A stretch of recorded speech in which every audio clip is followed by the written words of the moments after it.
I'm going to show you how to complete the Hello World challenge.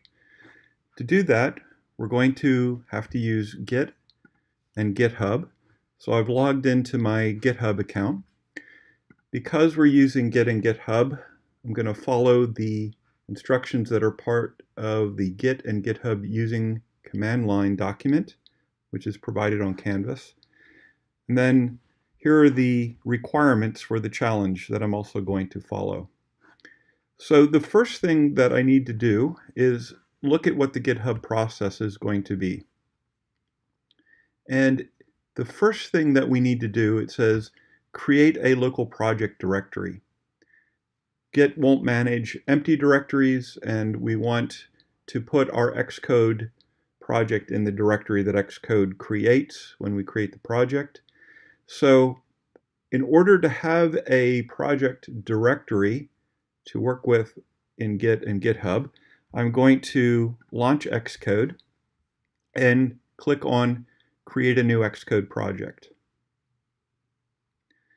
I'm going to create an iOS single view app, and then I'm going to create the product name, which is Hello World. For the team, if you have added your credentials to Xcode, you're going to be able to select yourself. The organization name is a company that you work for. You could put your name there. An organization identifier is a reverse domain name. This is used along with the product name to create a unique bundle identifier. All apps in the iOS universe need to have a unique bundle identifier, and this is achieved by having a piece of information that you control, like a domain name, and adding it to the name of the product. So those two things together, if you control the domain name and then you make sure that within your domain you only have one Hello World app, that guarantees uniqueness. I own the domain techinnovator.online, so the organization identifier I created is online.techinnovator. That is the URL reversed, the domain name reversed. At the University of Missouri, we're missouri.edu, we could have an organization identifier of edu.missouri or edu.missouri.engineering.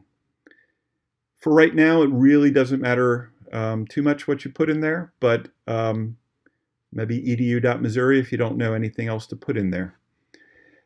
The language we're using is Swift, and these choices down here don't matter right now, so we're just going to leave them alone and click Next. And then we're going to save our project. So I'm going to go to Documents and go to iOS Projects, which is where I'm going to save this, and I'm going to create it.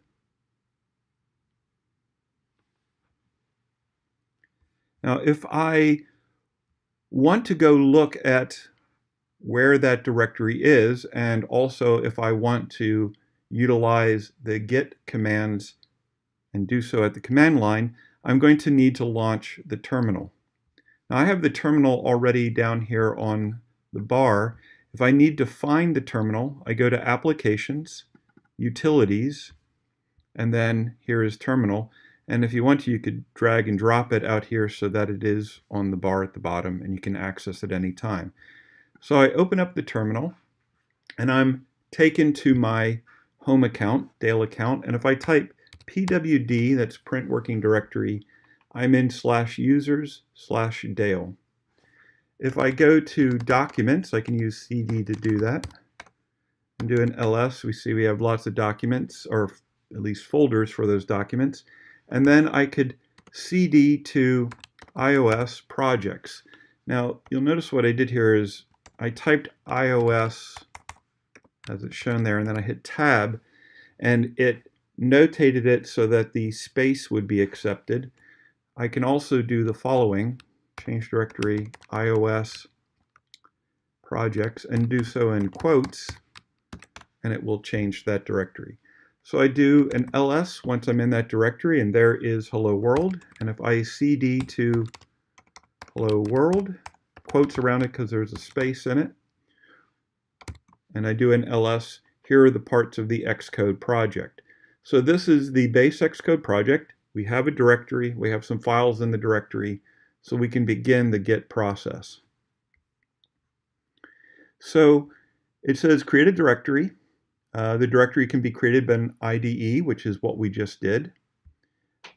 The next thing that I'm going to do is create a repository on GitHub that's going to be used to hold this project. So I jump over to GitHub and I go to my repositories, and there's a new button. I click new, and I'm going to create a repository called Hello World.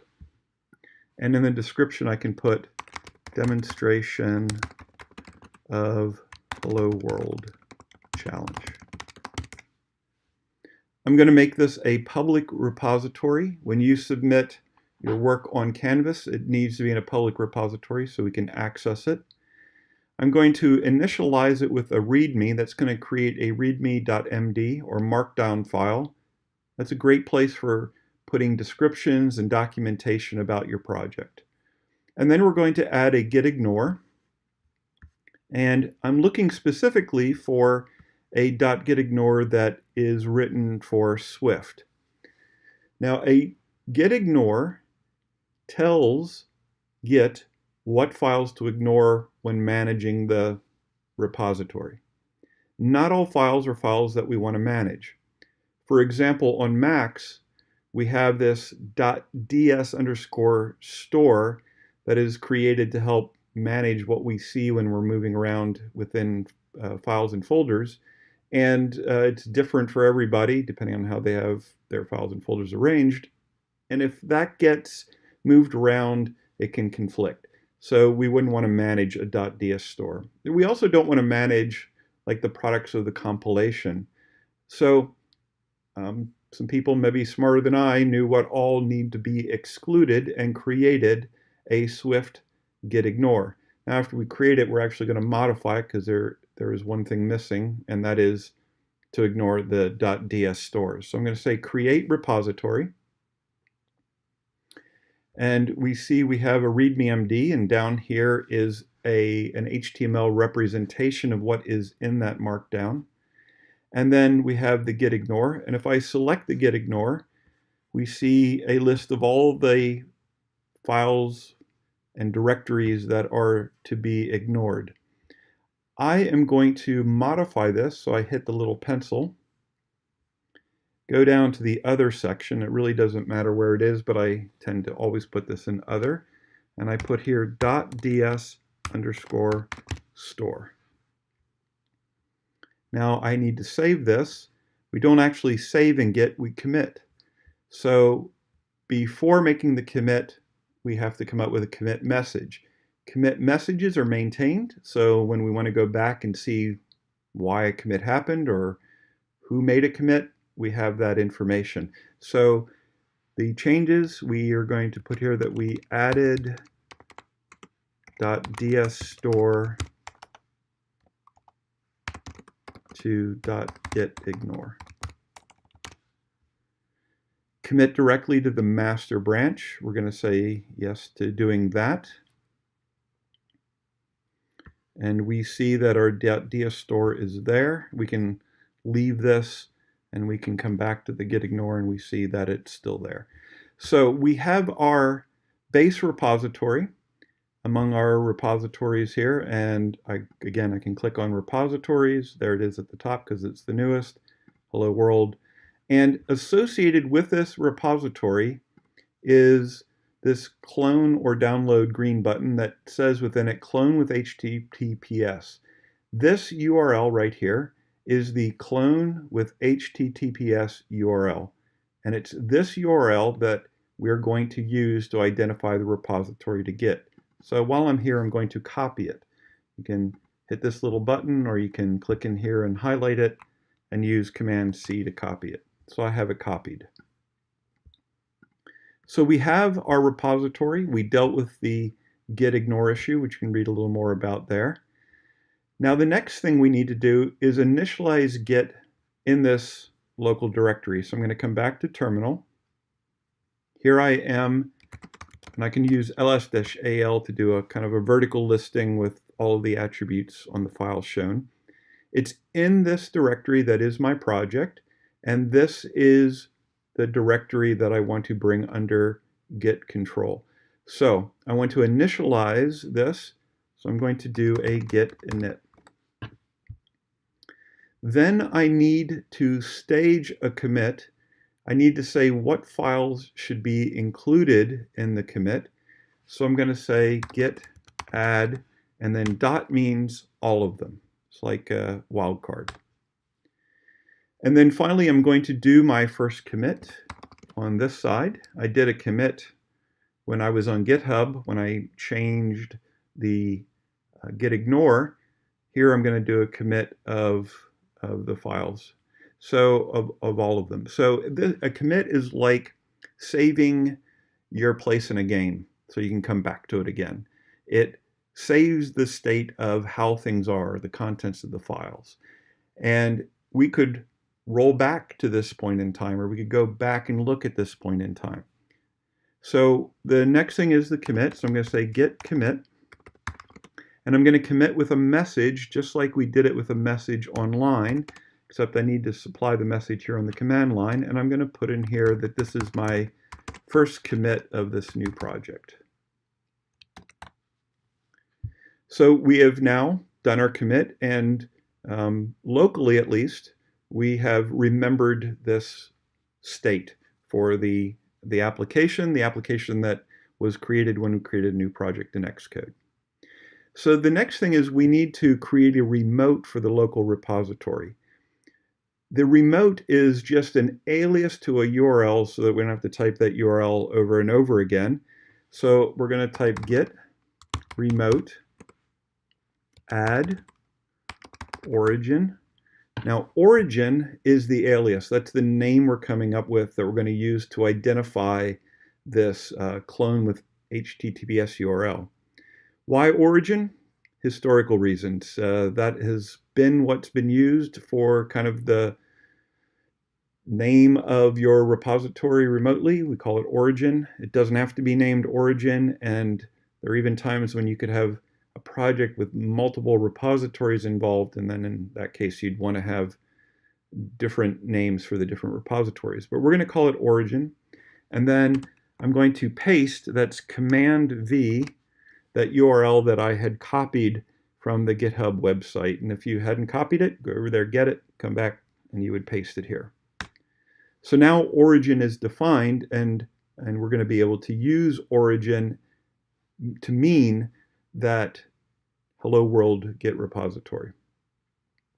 So then next it says we need to pull and rebase from the origin. At the present time we have two repositories. One of them is local, right here in this directory, and the other repository is up on GitHub. And they don't know about each other. In fact, they're not even related to each other at this point. They don't have the same files, and they definitely don't have the same history. They weren't derived from each other. It's like two separate repos.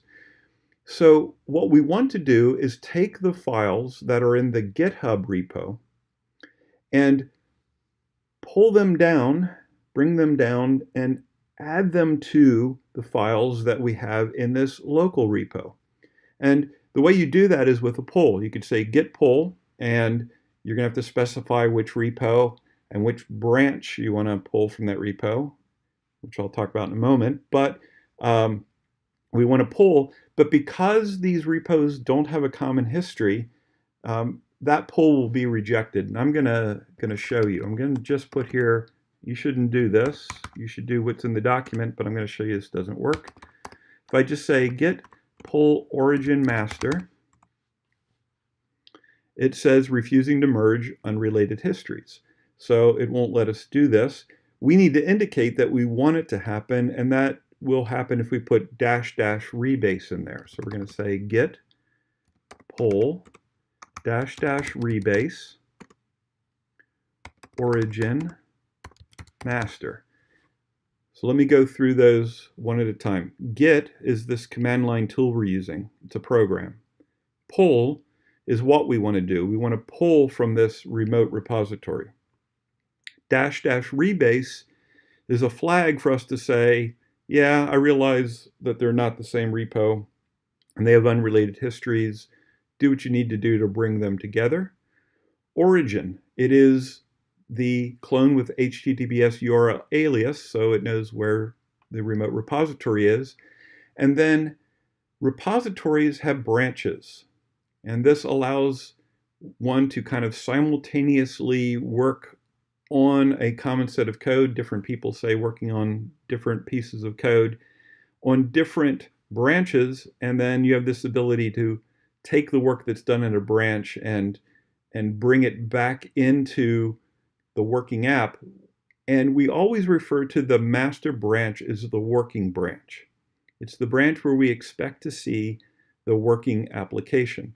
So master should always remain workable, clean, not in the middle of a mess. You shouldn't be coding in the master branch. What you should do is you should code on feature branches, and then you can merge them back into the master branch.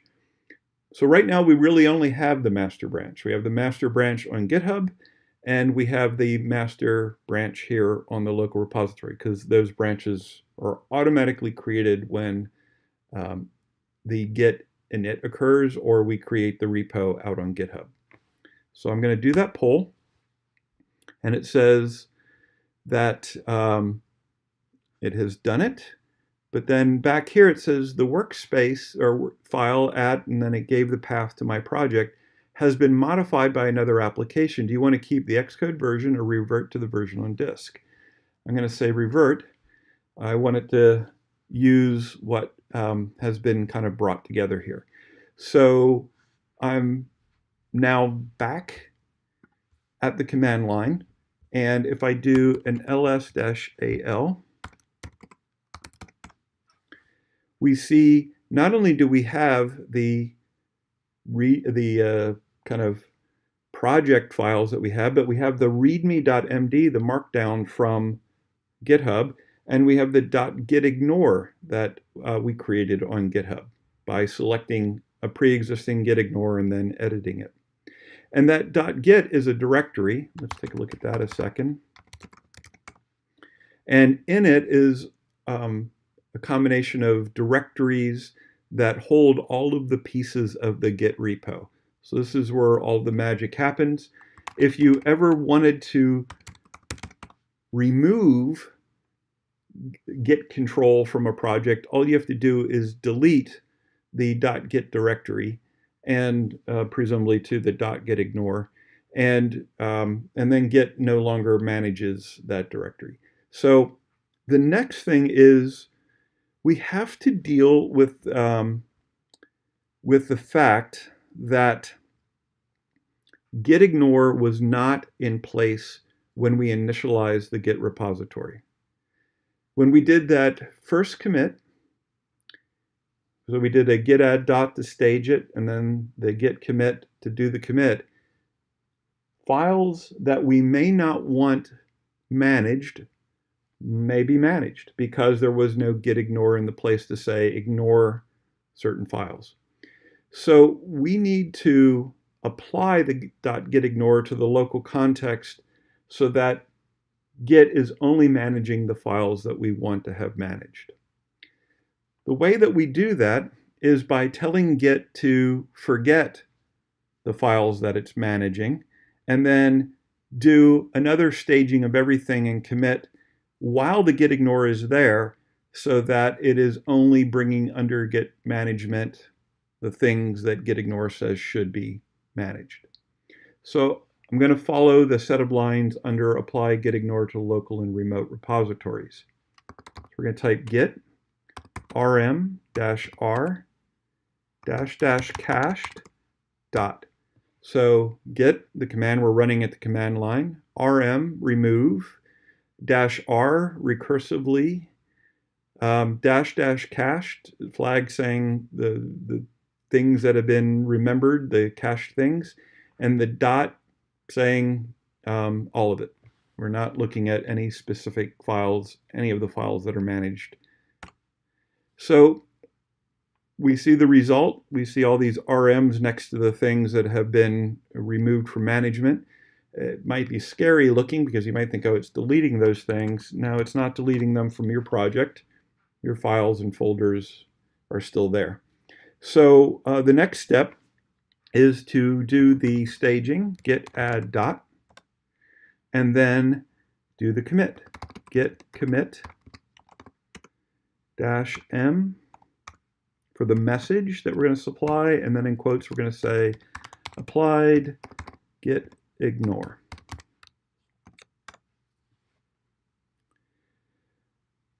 Then we are in the situation where we are managing the files that we want to manage. What we want to do is bring what we have here locally to the remote repository. If I jump back to GitHub, I'm going to refresh it, you'll see that all we have here is the git ignore and the readme. We do not have the project files. So the idea that we want to follow is one of pushing. Pulling, which we did up here, brings files from the remote repository to the local repository. Pushing takes the files from the local repository and provides them to the remote repository. So we're going to say git push -u origin, which is the alias for that clone with HTTPS URL. And we want to push all of our stuff here onto the master branch, the working branch, the only branch that we currently have.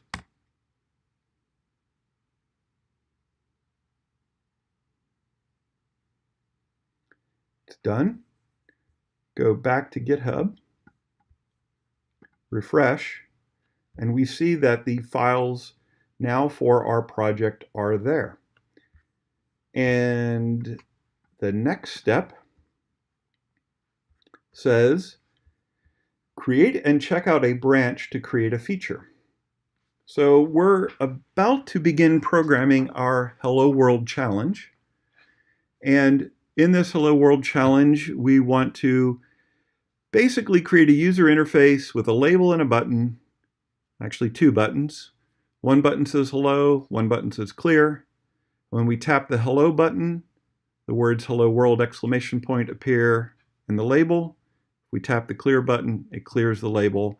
And it also indicates that the label initially is supposed to have the string welcome exclamation point in it. So we want to do that work. I already said we don't want to work or shouldn't work on the master branch. So I need to create a feature branch to work on. So I'm going to come back to the command line, and I'm going to follow right here where it says create and check out a branch to create a feature. So I'm going to say git branch feature /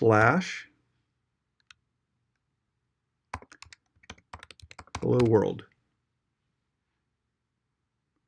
So we're going to implement the hello world capabilities as a feature, and this whole thing, feature / hello world, altogether is one name. It's a single string. That is the name of the branch. In IDEs like Xcode, it will actually use the fact that there is a / in the name to folderize the branch so that all of the features will be together. And if we were to do bug fixes, all the bug fixes would be together. So there's value in saying feature / hello world as opposed to something else. And I'm going to create that branch. If I were to say just now git branch, we see that we have two branches. Master in green with a star beside it indicates that's our current branch. And feature / hello world, which is the branch that we're going to work on. It's the feature branch to implement the hello world functionality. In order to work on that branch, I need to check it out.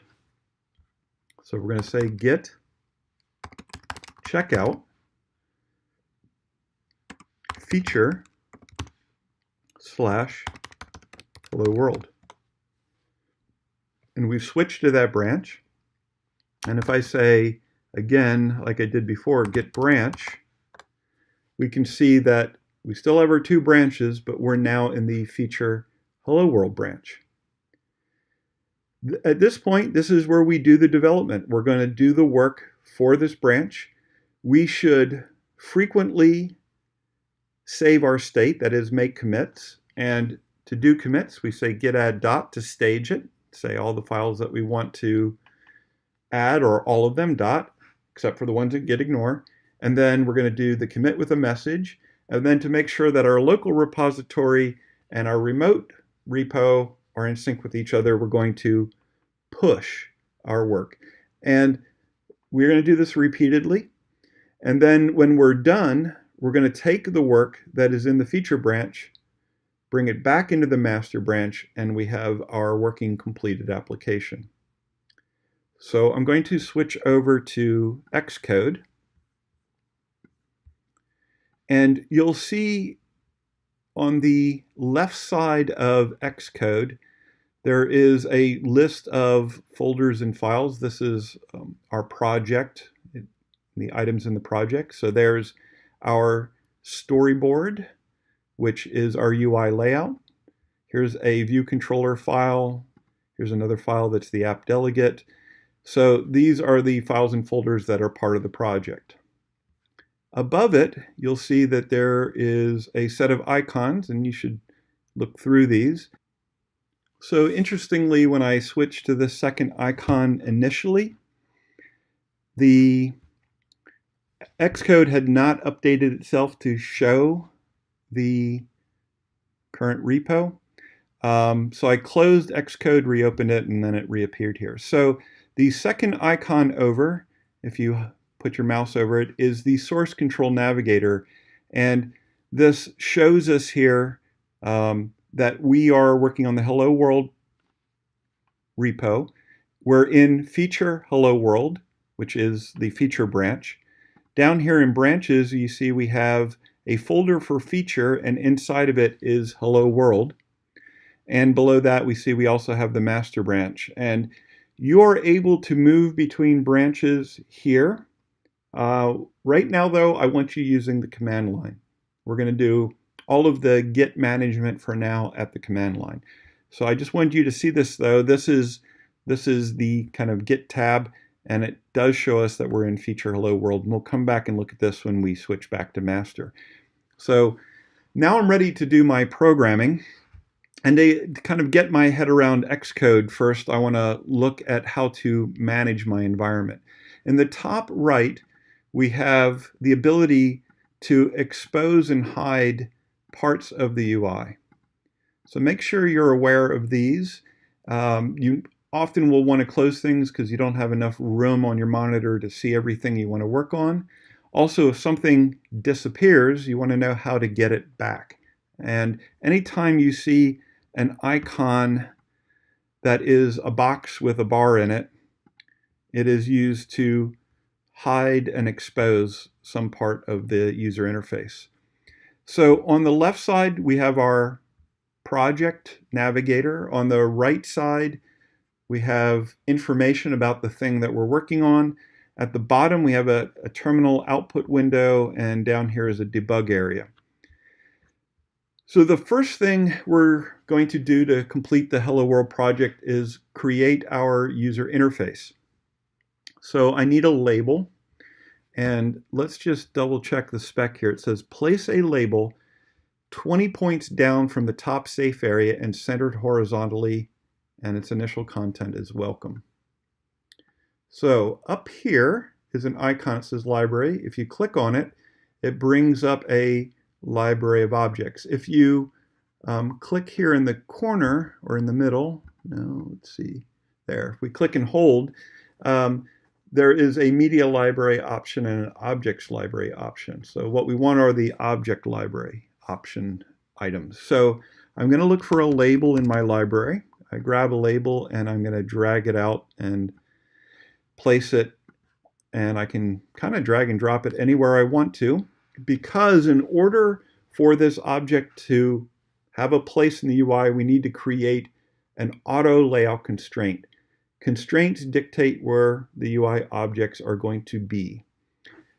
We'll be learning a lot about constraints this semester, but the constraint we need right now is 20 points down from the top safe area and centered horizontally.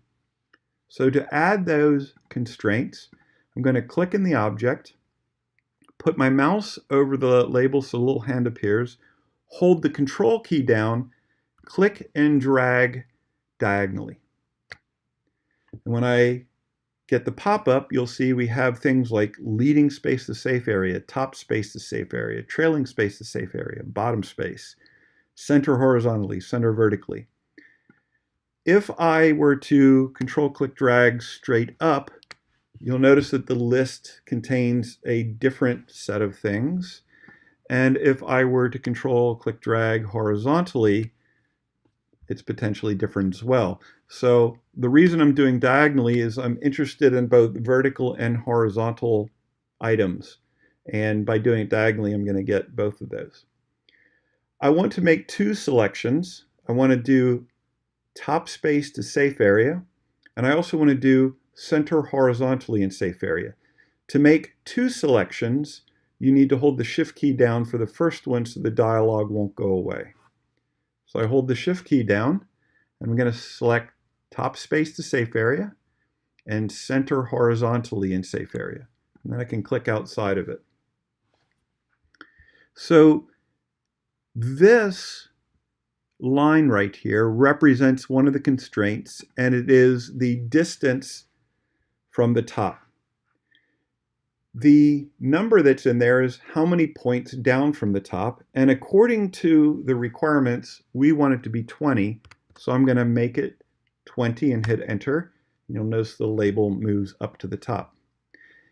If I select the label and go here to the ruler, here are the two constraints that I've added listed as well. Also here, and if it's not exposed, you can open it using this icon. We have the constraints listed here as well, and I can select them and it'll highlight them.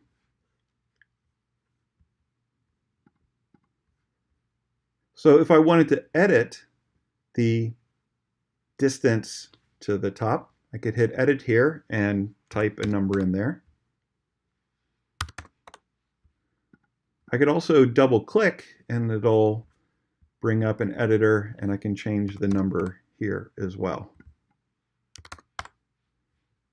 Regardless of how I do it, I need to be 20 points down and I need to be centered horizontally. Let's pause for a moment and actually run this application and see what we got. So my Hello World app is going to run on an iPhone XR or an iPhone XS or an iPhone XS Max or an iPhone X. In fact, all the Apple devices are listed here. These are the simulators on which we are going to run our application. I'm going to choose iPhone XS, and then this icon is going to build the application, and if successful, run it on the simulator. Now at this point, the simulator is launching. It is booting up just like an iOS device would boot up. Launching it the first time, especially on a computer with lower end resources like laptops, can take a while.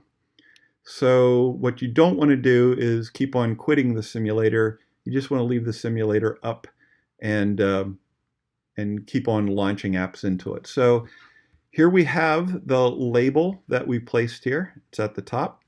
If I were to go up here and say hardware, rotate left, you still see that the label is still 20 points down from the top. That's what the constraint does. It establishes that constraint. No matter what the orientation of the device, it'll retain that constraint. It also is keeping the label centered. I'm going to say rotate left. That makes the phone upside down, and normally devices don't treat upside down as a valid orientation, so it didn't switch. If I were to say rotate right again, it's fine. If I say rotate right again, then we're back to our original position. So we have our label. We can not stop the simulator, but stop the app running by hitting this icon right here.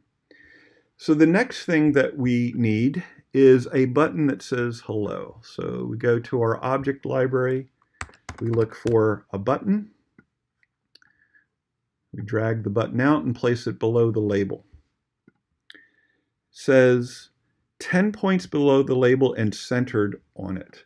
So we're going to take the button, select it so that we get the little boxes around it, hold the control key down, and control click drag from the button to the label and leave up.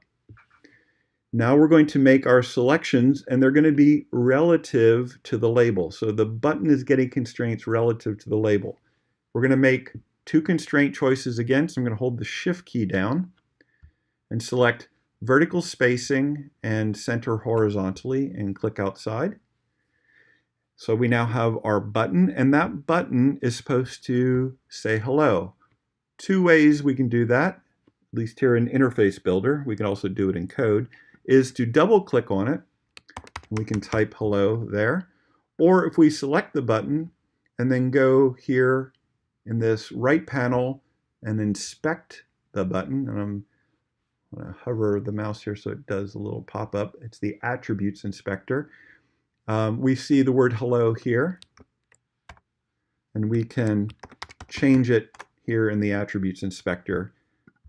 So again, you can double click on it and change it, or change it in the Attributes Inspector. So that's our first button. Let's see, 10 points below the label. Doesn't look like 10.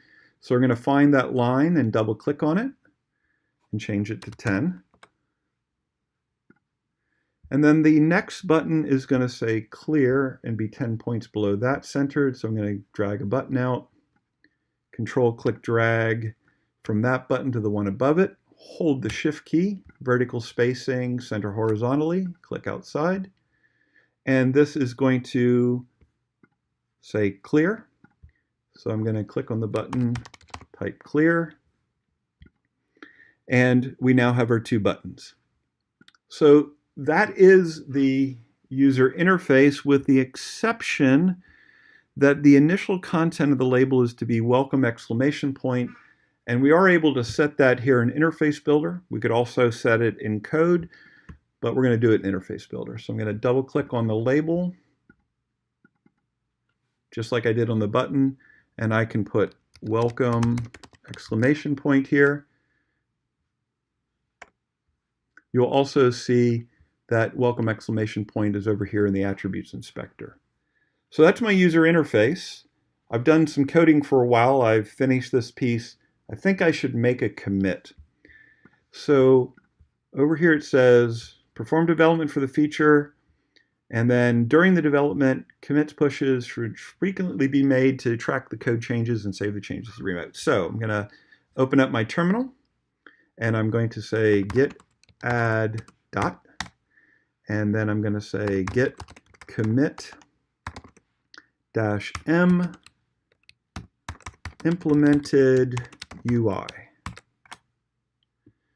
And I would like what I have here locally to be available also up on GitHub, because if I'm collaborating with somebody, they might want to see the progress that I've made.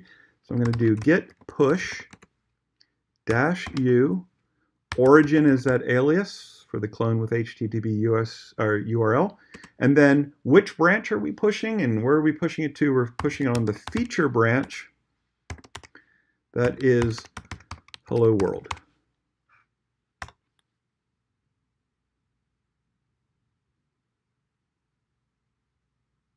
If I go to GitHub and refresh the browser,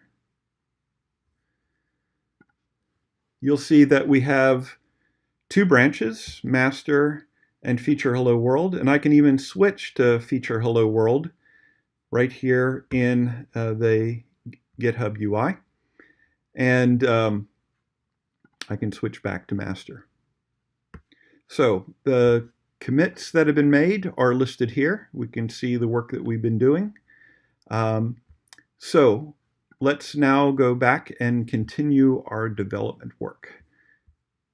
The next thing is that we want to implement the functionality that when the hello button is tapped, Hello World is displayed in the label.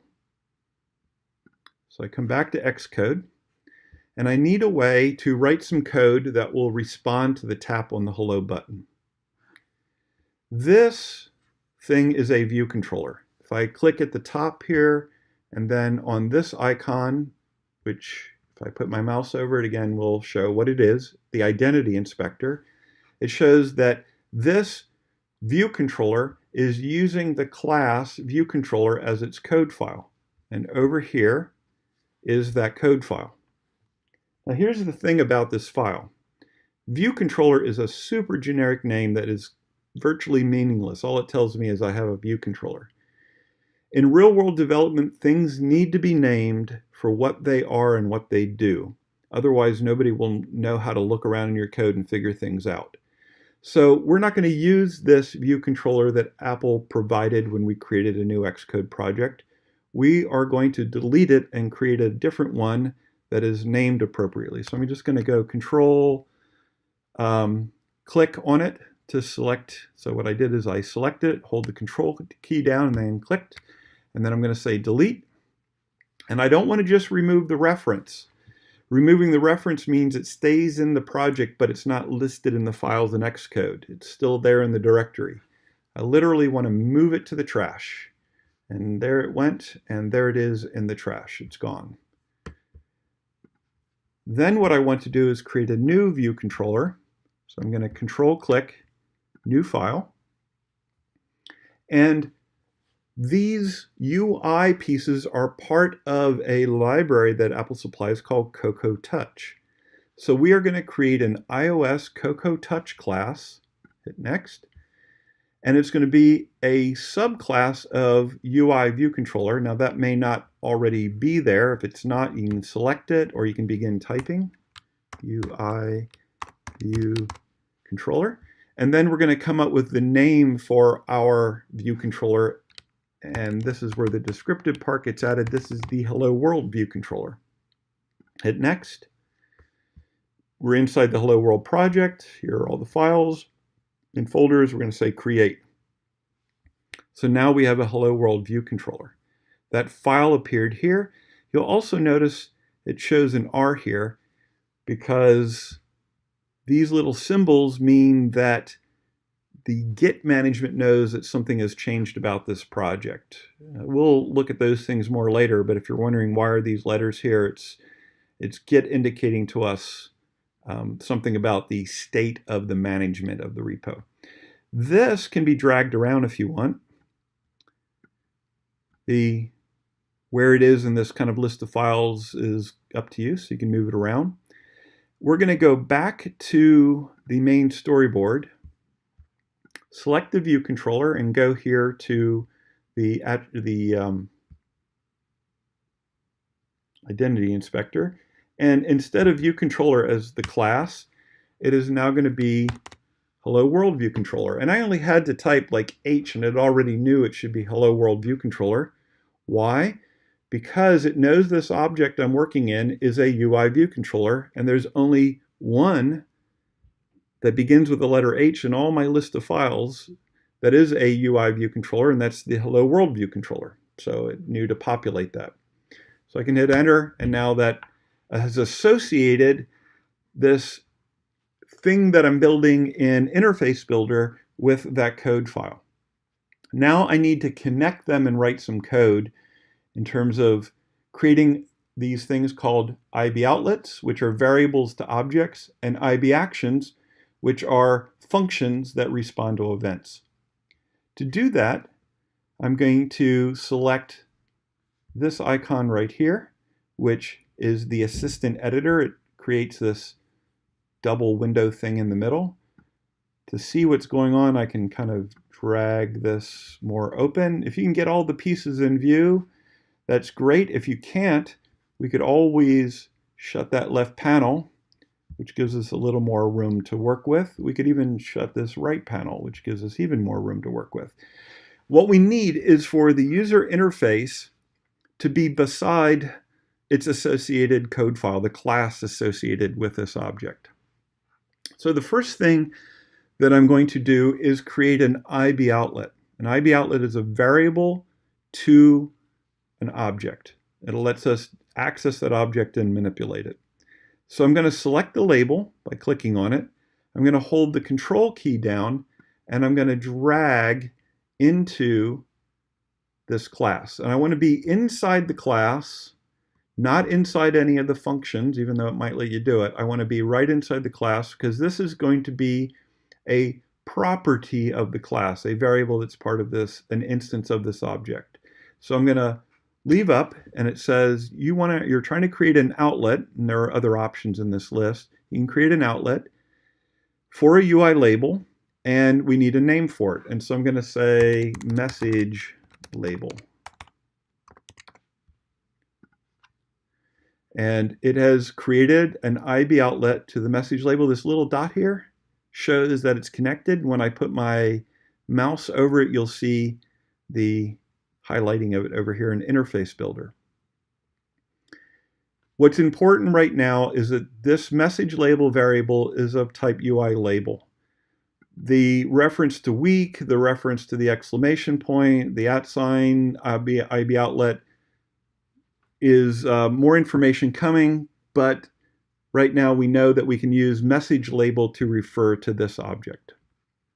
The next thing I'm going to do is create an IB action to handle what happens when the user taps the hello button. So I'm going to select the button. Now, it's awfully kind of complicated here, and in fact that vertical line represents an object, and if I accidentally select it and click it, I'm going to create something relative to that object. I'm interested in the button, so I'm going to zoom in so that I got a clear view of hello here, and I'm going to click so that I get the little boxes, and then control click drag inside the class, and I'm going to put it below the existing function. Now I'm creating an action, and it's currently saying any for the type. More about that's coming later. For now, let's just change it to UI button, which means that the type of object that is going to be sending the event here, or the object that's going to be sent along with the event, is a UI button, and we need to name the function. And so we're going to have here do hello. Hit connect. And this is creating a function called doHello. It is sending as a parameter a UI button, that actual button, so we know which button did it. And inside this function is where we can perform some action. So message label is the object that is that label that says welcome exclamation point at the top. And if I hit a dot, because it's an object, it has properties and methods, properties and functions that can be called on it. Message label has a property called text that is a string, which is the string we see in the label. So if we want to set what the label displays, we change the text property of the label. So I'm going to set that, oops, didn't mean to type there. I'm going to set that equal to hello world exclamation point. And let's just make sure that was what was being asked for. When hello button is tapped, hello exclamation point is displayed in the label. Great. So we'll come back again, and this should do it. When we tap do hello, then the label is going to display hello world. Let's try it. So I'm going to hit run. The simulator, I didn't stop it, so the simulator is still running. So it doesn't take long to pop up. I tap hello, and it displays hello world. Now if I tap clear, it doesn't do anything because we haven't created an IB action for clear yet. So I'm going to hit stop. I'm going to select clear, and I can control click drag just like I did before, but I want to show you something new. I'm going to leave up. The objects listed over here can also be used to control click drag from them. So you see the clear here. I'm going to control click drag from there to here, and it does the same thing. Leave up. I'm going to create an IB action on a UI button, and the name of it is going to be do clear for the function. Now notice the event is touch up inside, and this is among numerous events that could happen with this button.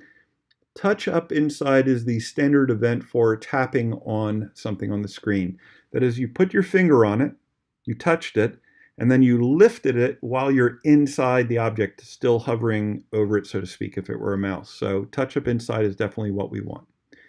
I'll hit connect. Inside of here, I will put message label dot text equals quote quote, and that will give it the empty string, and so it will clear what's in the label. So let's try that. We run it.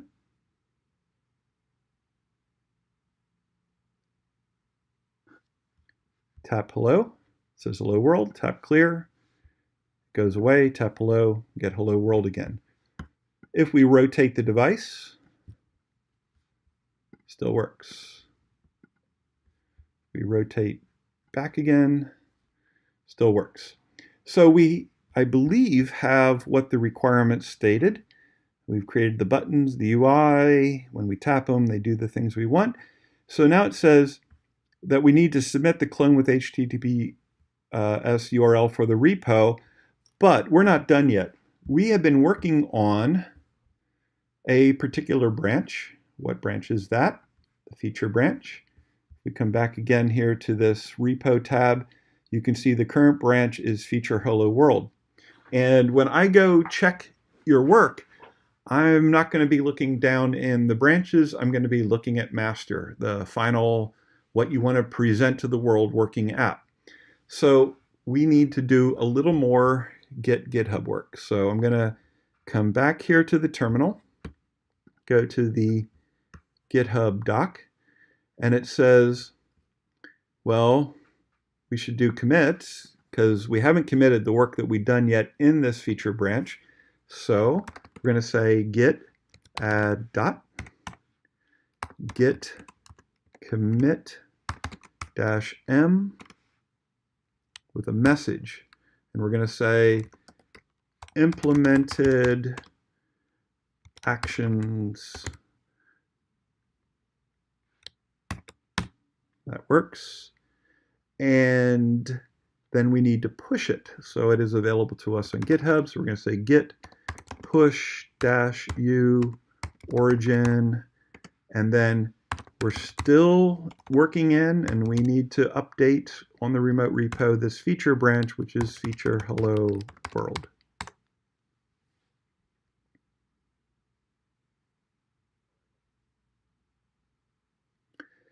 Now, we need to merge the feature branch into the master branch so that master has everything that we have done. And let me show you something before I do that. I'm going back to the repo. I am currently here in branch master. If I go into this hello world folder, and then I go into, you notice I have viewcontroller.swift still here. And we got rid of viewcontroller.swift, and if I look inside of it, it's the original code. So now I'm going to switch, I'm going to go back to the top. I'm going to switch the branch to feature hello world, and I'm going to go into hello world. And you'll notice viewcontroller is gone, and here we have hello world viewcontroller, and there's the code that we just wrote. And that was a result of us pushing it up there. So clearly, the feature branch has all of our code, but master branch does not. That was interesting. Didn't expect that. Huh. Let's do a refresh and then switch back to master. Looks like a GitHub issue. Oh, no, it's not. Look at what happened here. This is why you need to pay attention and not just think things are broken. Up here in the URL, when I switch back, it tried to take me to hello world view controller, but there is no hello world view controller in the feature branch. So what I really need to do is go back here, make sure I'm at the top level, and then switch to master branch, and you see we're just fine. And as mentioned before, our code, the final code, is not in the master branch yet. So we're going to need to do the merging, and the good news is it's easy. So the master branch should always be the working version of the application, Once a feature is finished and tested, it needs to be merged into the master branch, which is what we're going to do. To do it, we need to first get ourselves back in the master branch, and then we do the merge request. So you want to be in the branch that you want to merge into, and then we make the request what branch we want to get stuff from to merge into the branch we're in. So we're going to check out the master branch, and before I do that, I'm just going to put here git branch, and you'll see both branches are there, and we're currently in feature hello world. And then I'm going to say git checkout master. Now we're in the master branch. How can I tell? Git branch. So now we're in master. Now we're going to perform the merge. Git merge feature slash hello world. So now we've merged. Now we need to take master, which is the branch we're in, git branch, which has been updated with the stuff that was in the feature, and we need to make sure that it is out on GitHub. Now think of it this way, you're not going to get a good grade if it doesn't make it onto GitHub. Having it on your local computer doesn't put it in a place where anybody else can access it. So you need to make sure that in the end, the work that you are submitting is on GitHub. This would be the same if you're in a work environment. Unless it's up on GitHub, it doesn't exist. So we're going to do what next? So we did git branch. We saw where we are. We did git checkout master. That means we switched to the master branch. And then we did a git merge feature hello world. That means we took everything from feature hello world and we merged it into master. The thing that we're missing is moving it out to the GitHub repo. So I'm going to put git push -u origin master.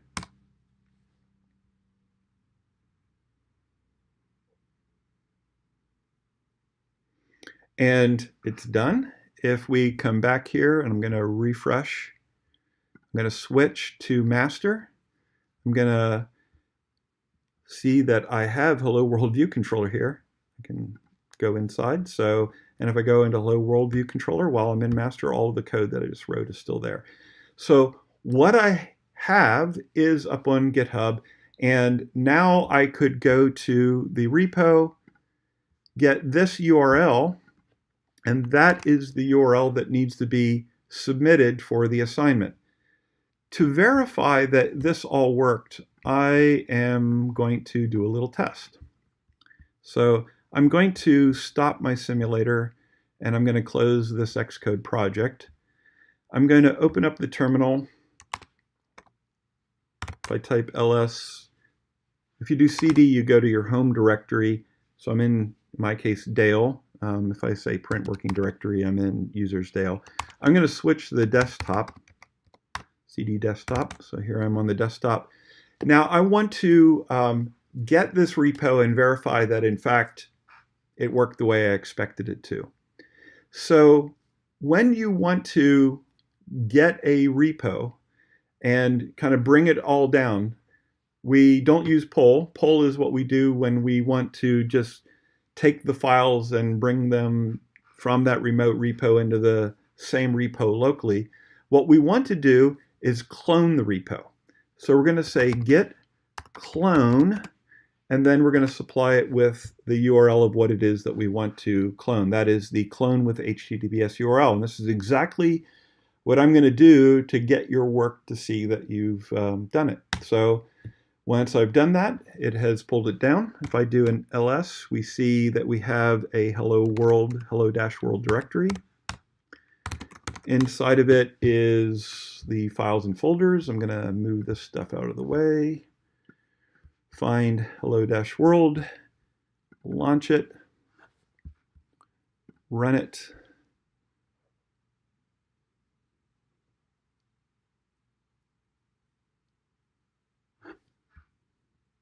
And again, the simulator is starting up again, so it's going to take a little bit of time.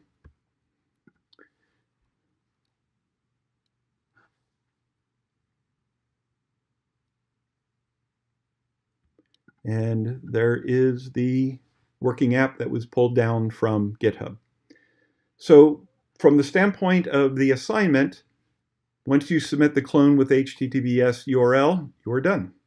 I want to show you a few more things before we leave here, things that you might run into as you're doing the project. If you go here to the storyboard, and let's say, for example, I'm going to just, to demonstrate this, drag another button out. I'm going to call it Other. Control click drag up, Shift key, vertical spacing, center horizontally, and then I'm going to put Other in here. So opening up the Assistant Editor, I'm going to close these side panels so I can work. I want to take this Other button and create an IB action. So I'm going to Control click drag here, leave up, and I'm going to say do OTER, and I made a mistake in my spelling on purpose there. So I'm going to hit enter, and right now I have an IB action called do OTER tied to this Other button. And I think, oh, I got that wrong. So I delete it.